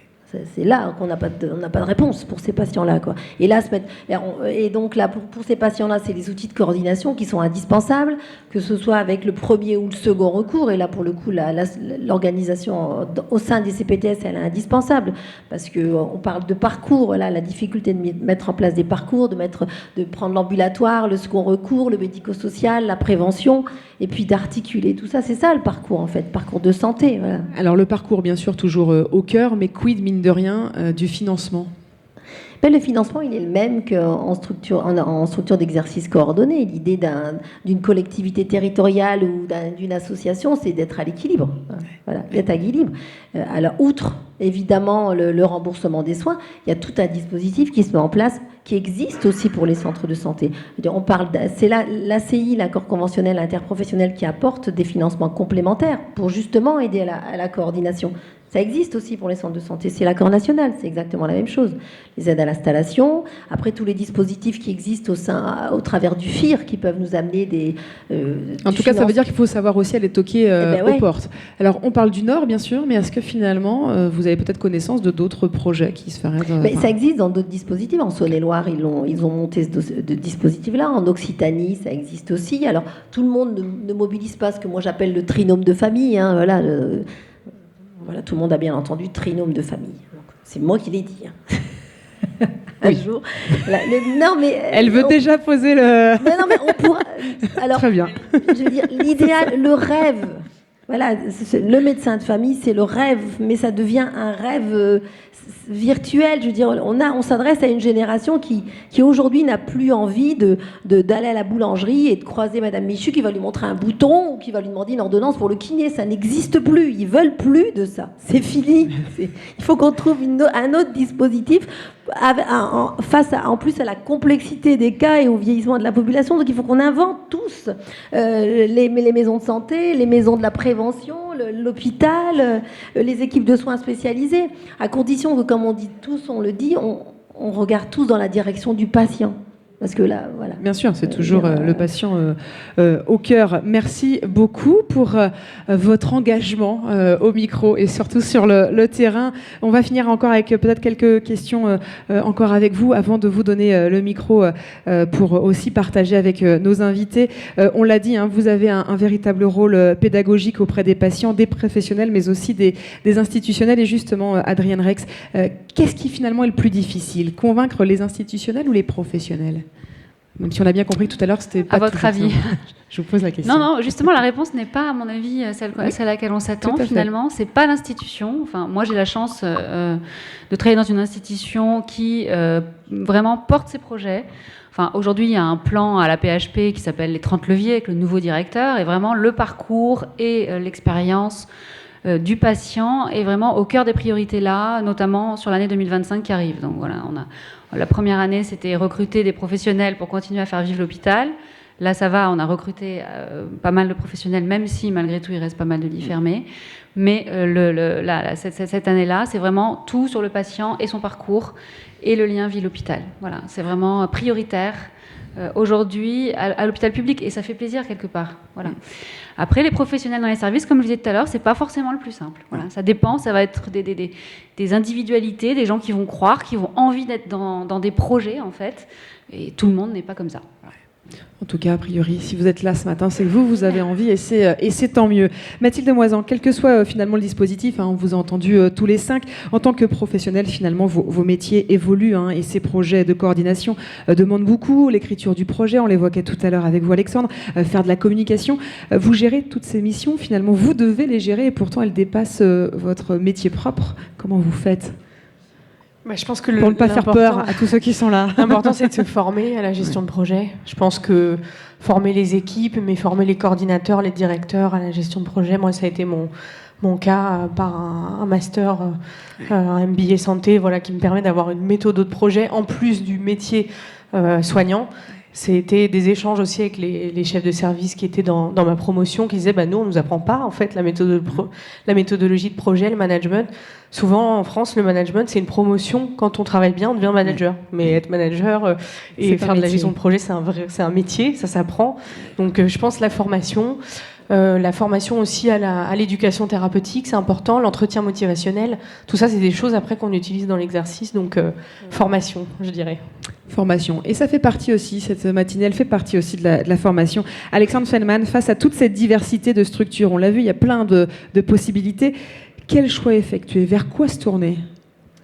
Vous allez le dire vers non, après, ça dépend du niveau et de ce qu'on cherche. Voilà, la MSP, c'est plutôt un projet qui est centré par une équipe autour de sa patientèle, on va dire. La CPTS, c'est plus une équipe qui est centrée sur un territoire avec une population. Donc, il n'y a pas de se tourner vers l'un ou vers l'autre. C'est des dispositifs différents qui sont complémentaires. Ce qui est compliqué, c'est d'articuler tout ça. Parce que c'est pas toujours évident, les courants de pensée, les gens, les jeux de pouvoir font que certains pensent qu'ils sont là pour prendre la place des autres, ou d'autres qui ont peur qu'on leur prenne leur place. Donc moi je pense qu'il faut vraiment voir les choses comme des strates différentes, c'est-à-dire que la MSP, c'est un projet de professionnels pour leurs patients en commun. Les CPTS, c'est un territoire, et les MSP ont tout leur rôle à jouer dans les CPTS. Les équipes de santé spécialisées, pareil, c'est plutôt territorial, c'est aussi tourné vers une patientèle, qui sont les pathologies sur lesquelles vous allez prendre en charge. Donc il y a pas il y a des strates, et il y a des projets et des envies. Donc je pense qu'il ne faut pas se braquer les uns contre les autres, mais chacun doit faire en fonction de ce qu'il a envie de faire, de ses besoins de territoire et de patientèle. Le collectif, finalement, quelle que soit la structure, c'est d'abord le collectif, comme l'évoquait notamment tout à l'heure, vous l'avez vu sur les dessins d'Anna. Roman, est-ce qu'il serait souhaitable, quelle que soit la structure, que la France soit entièrement recouverte de CPTS, de MSP, de SSS ? L'idée, c'est de structurer l'offre de soins et le parcours patient. C'est une méthodologie. Après, il ne faut pas que ça cloisonne, que les différentes structures se cloisonnent entre elles. Donc c'est un peu le risque. Et il faut vraiment que chaque structure soit ouverte vers l'ensemble des partenaires du système de santé, y compris. Voilà. Donc tout reste possible. Ça paraît évident, mais c'est pas si simple. On a parlé beaucoup, évidemment, et c'est bien normal, du patient qui doit rester au cœur, évidemment, de chaque structure.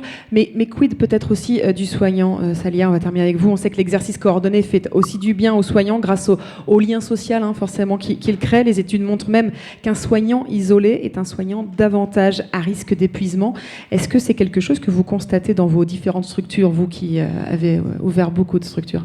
Mais pour le soignant, il faut que ça ait du sens. C'est vrai que le patient est au cœur des dispositifs, mais il faut que le soignant y trouve du sens. Et c'est vrai que tous ces dispositifs qui existent maintenant sur les territoires et qui se mettent parfois malheureusement en compétition, c'est quand même ce qui se retrouve un peu sur certains territoires. C'est compliqué pour le soignant, mais en même temps, c'est impossible, étant donné la complexité des cas sur les territoires, que le soignant travaille tout seul. Voilà. On ne peut plus réfléchir, on est vraiment passé d'une approche clinique à une approche vraiment de prise en charge coordonnée, complémentaire et en lien avec tous les acteurs. On a pris la dimension de parcours, on en parlait tout à l'heure. C'est vraiment l'ambulatoire, l'hospitalier, la prévention, le médico-social. Et pour le soignant, c'est important qu'il puisse s'inscrire dans le parcours. Voilà, parce que c'est impossible aujourd'hui d'aborder les problématiques qu'on rencontre sur les territoires, la complexité des cas, la chronicité des cas, cette transition épidémiologique. C'est impossible pour un soignant tout seul de travailler. Oui, c'est ça. Il travaille en équipe, au sein d'une équipe. Alors pour le coup, au sein d'une équipe qui est effectrice de soins, qu'elle soit libérale dans une maison de santé pluriprofessionnelle ou qu'elle soit salariée dans un centre de santé. Et puis que cette équipe effectrice de soins, donc on a la première coordination clinique à l'échelle de la patientèle, c'est ce qu'expliquait Alexandre, qui est une articulation avec la coordination territoriale, celle de la CPTS. Et là, pour le coup, on retrouve l'hôpital, on retrouve les équipes de soins secondaires, on retrouve les maisons de prévention, on retrouve tous les autres acteurs. Après, voilà, la limite, elle est toujours celle-là. Hein. Quand on rencontre des acteurs dont la ferveur est au profit du bien commun et du patient, c'est super. Quand après on retrouve des tensions, parce que voilà, il y a le parcours, on a bien identifié tout ce qu'il y avait un parcours, mais qui va prendre l'impérium sur la notion de parcours? Si le seul objectif c'est ça, on ne va pas s'en sortir, quoi. En tout cas, prendre soin du patient, bien sûr, mais aussi de soi-même. Et ça vaut aussi au quotidien.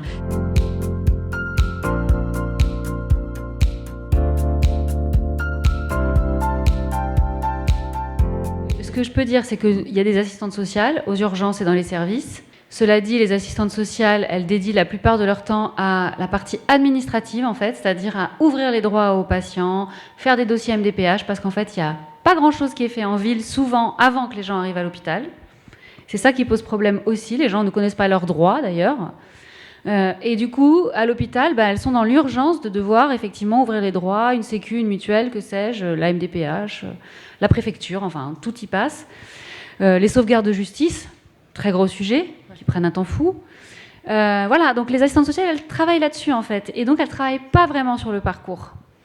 Et c'est pour ça que nous, on intervient justement en appui pour apporter une expertise sur l'orientation et sur le parcours. Parce que l'assistante sociale, elle va faire ce que le médecin lui dit à la sortie. Elle va dire, il faut qu'elle aille en SSR ou qu'elle aille à la maison. Alors elle fait ce qu'on lui dit de faire, mais voilà. Donc c'est là où nous, on intervient sur cette pédagogie du parcours et sur, non, il ne doit pas aller là, le patient, en fait, il doit aller là. Donc à nous de convaincre aussi les médecins. Et c'est tout ce travail qu'on fait de pédagogie aujourd'hui. Alors, moi, je voulais parler sur les maisons de santé. Effectivement, je pense qu'il y a différents types de maisons de santé. Probablement qu'en zone urbaine, une équipe dans une maison de santé, les patients ne sont pas toujours suivis par tous les professionnels de la maison de santé. Peut-être dans un territoire plus rural où il n'y a qu'une pharmacie, un cabinet infirmier, la patientèle sera 100% maison de santé. Mais après, peu importe. Ce qui est important, c'est de proposer une prise en charge. C'est que même si le patient n'est pas suivi par toutes les personnes de la maison de santé, et tant mieux à la limite, on a le droit de choisir par qui on est suivi, mais qu'on puisse aussi lui proposer, même aux infirmiers qui ne sont pas dans la maison de santé ou les kinés, qui puissent venir aux réunions, qu'on puisse échanger, qu'on puisse mettre en place des choses pour le patient.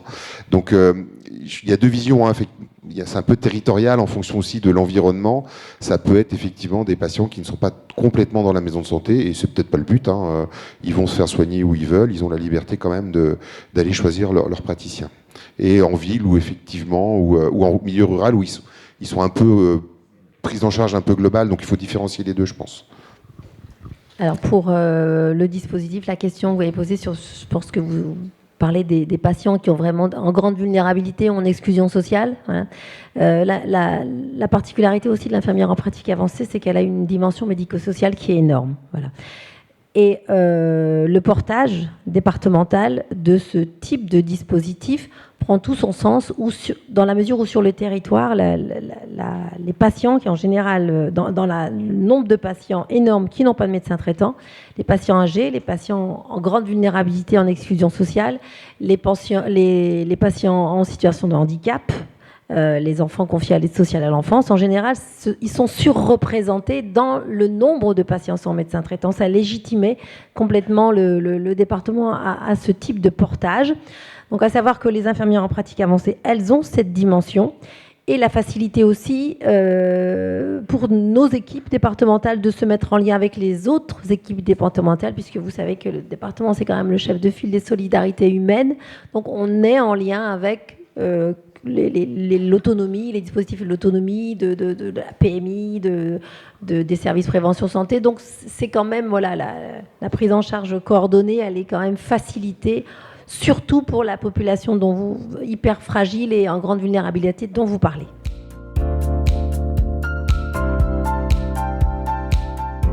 Je dirais que c'est plutôt un partenaire parce que la Maison Sport Santé, sa mission, c'est vraiment sport, quoi. Sport, activité physique.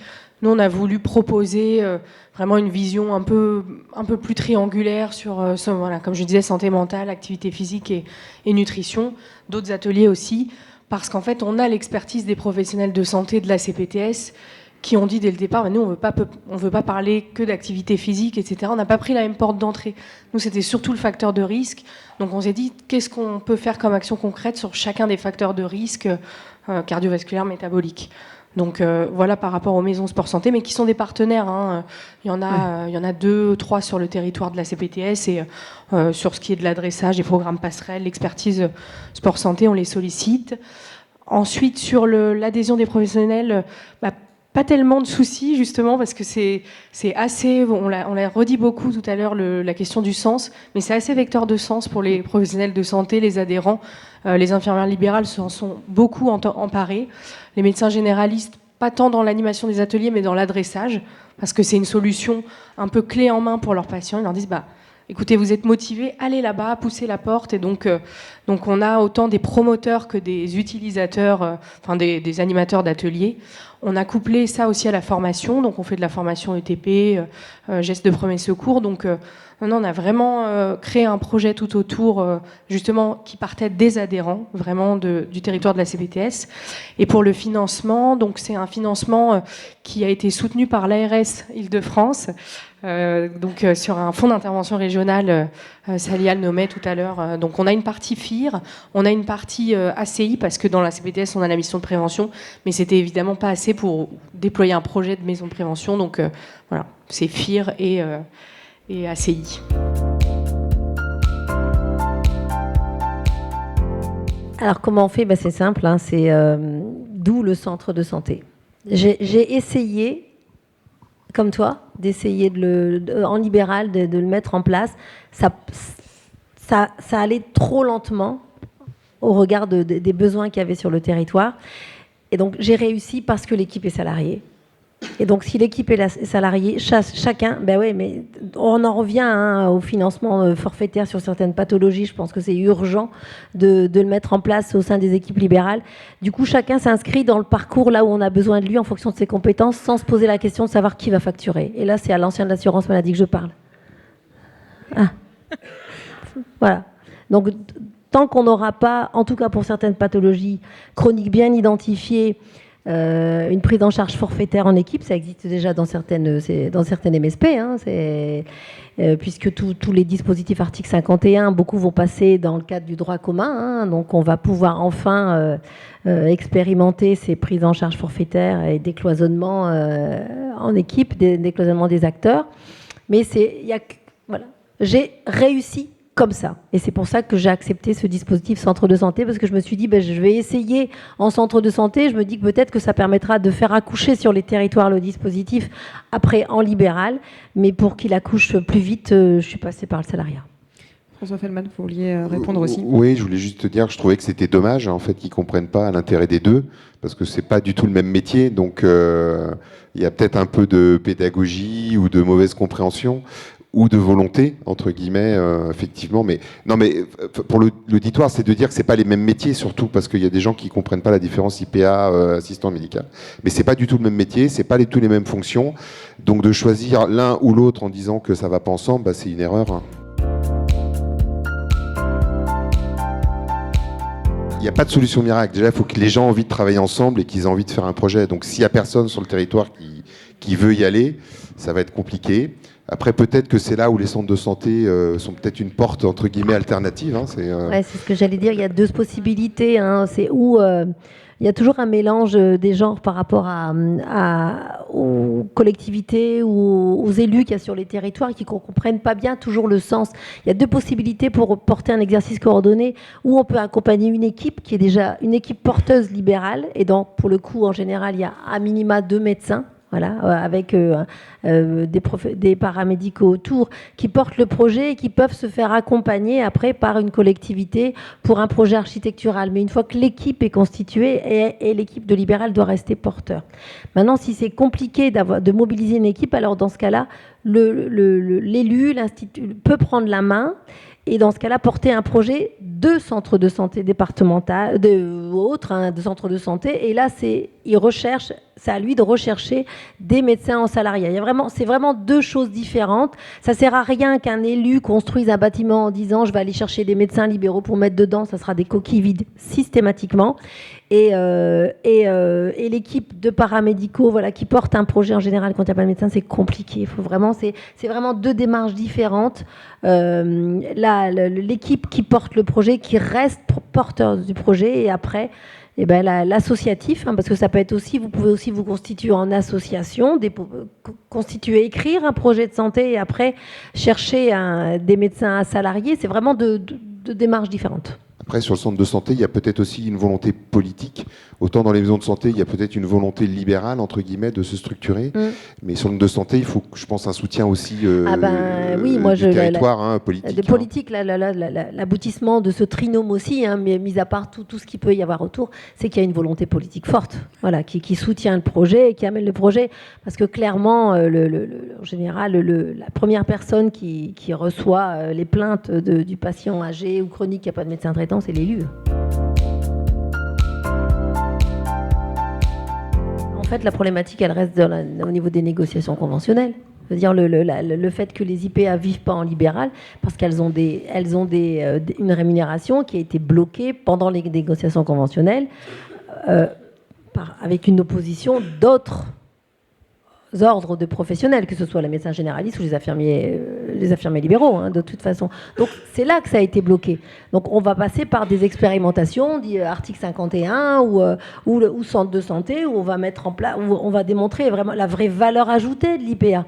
Mais là aujourd'hui, à part démontrer leur véritable utilité sur un territoire au sein d'une équipe, qu'elle soit libérale ou salariée, je ne vois pas comment on va pouvoir faire, puisque de toute façon, leur rémunération, elle est bloquée au niveau des négociations conventionnelles. Point barre. Donc il faut la force de la preuve. Donc j'engage toutes les équipes coordonnées, qu'elles soient libérales ou salariées, à faire travailler les IPA et démontrer que leur valeur ajoutée, que de toute façon, étant donné la transition épidémiologique des patients sur le territoire, aujourd'hui, clairement, je n'imagine pas comment on pourra s'en sortir sans les infirmières en pratique avancée. Je voulais revenir, on en a discuté un petit peu avant sur les IPA, mais pareil, il y a le côté financier, reconnaissance, rémunération, mais c'est aussi un peu les oubliés des logiciels, des accès, de tout, quoi. Ils sont pas nombreux, donc personne porte leur voix, et on les attend, et ils sont pas très écoutés, quoi, à tous les niveaux, que ce soit politique, que ce soit dans les maisons de santé, sur les territoires, sur les solutions informatiques, etc., quoi. En fait, la problématique, elle reste au niveau des négociations conventionnelles. C'est-à-dire le fait que les IPA ne vivent pas en libéral parce qu'elles ont une rémunération qui a été bloquée pendant les négociations conventionnelles avec une opposition d'autres ordres de professionnels, que ce soit les médecins généralistes ou les infirmiers libéraux, de toute façon. Donc c'est là que ça a été bloqué.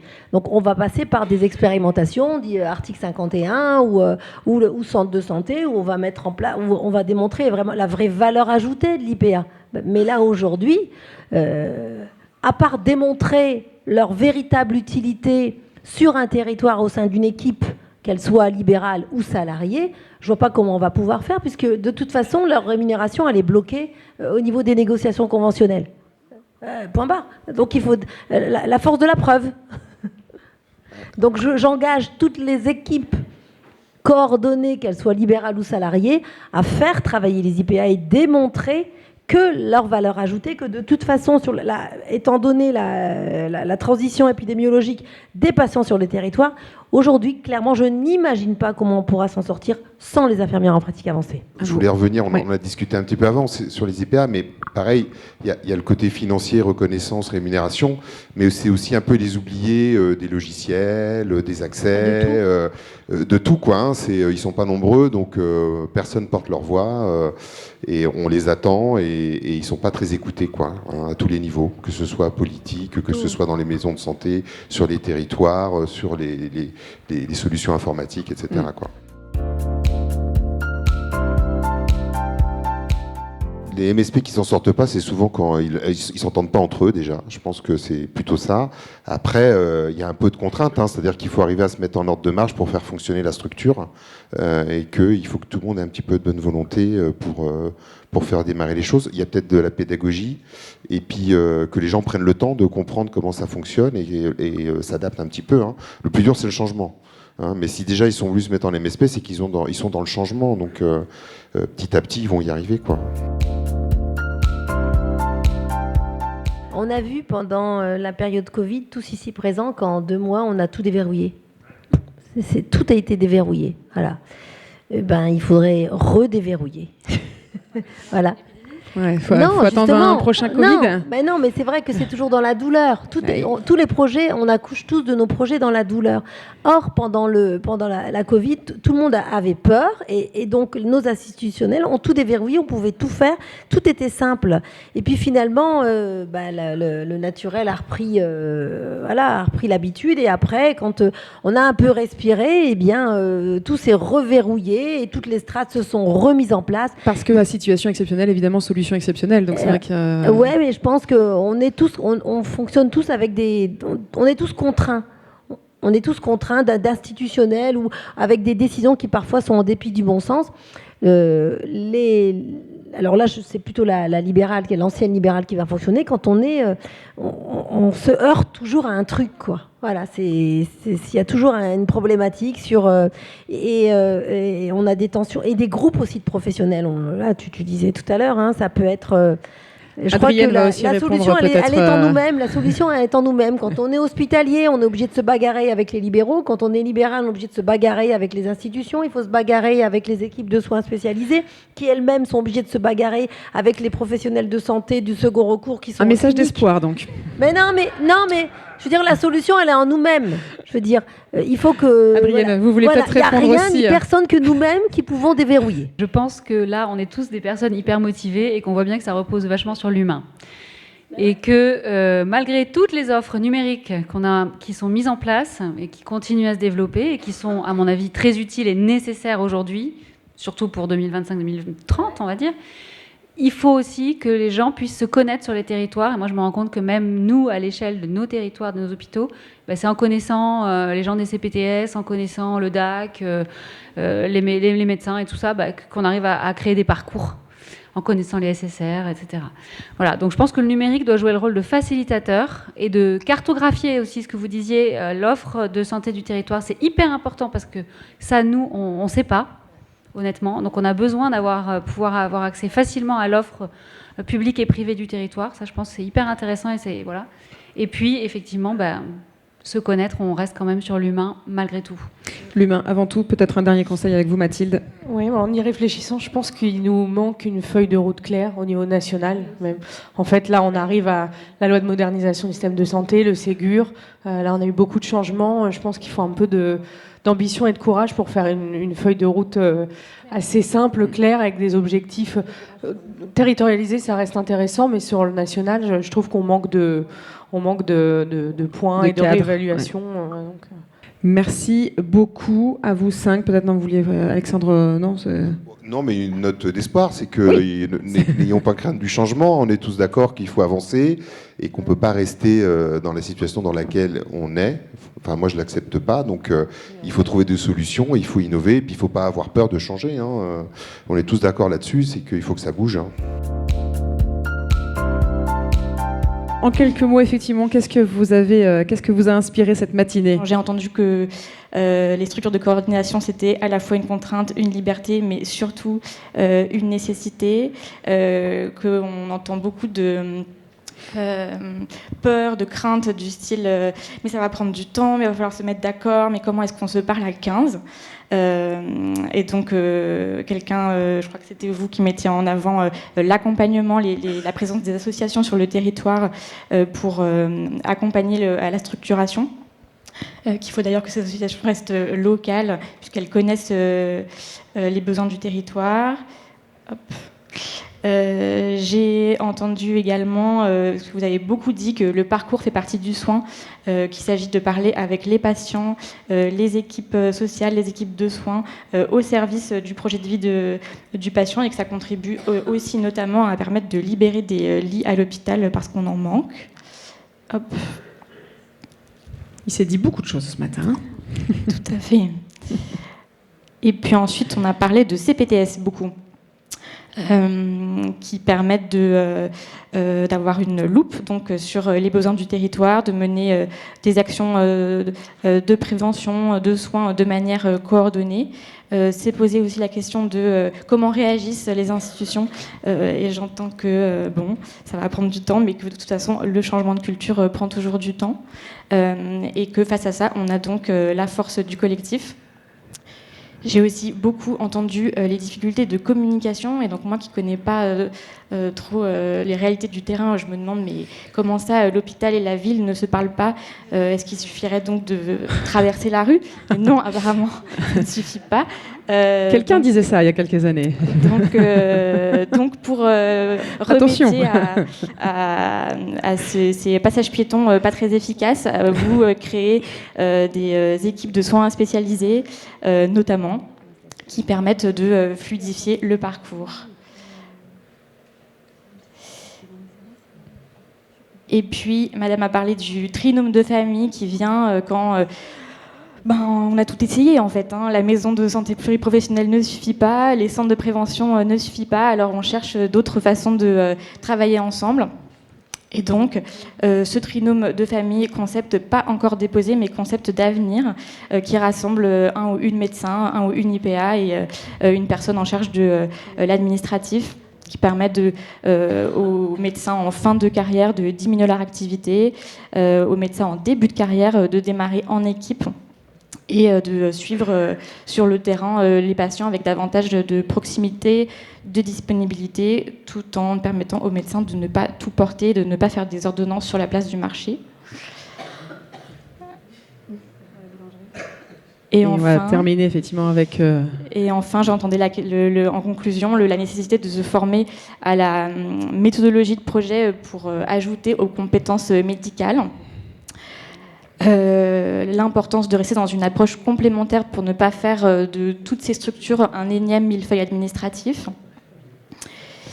Et enfin, peut-être le plus important, entreprendre ces démarches avec l'idée de trouver du sens pour le soignant, puisqu'il s'agit de prendre soin du patient sans oublier de prendre soin de soi-même. Merci encore une fois à vous 5 d'avoir été avec nous. Je crois qu'on peut encore les applaudir, ils étaient là, et ce n'est pas un exercice simple.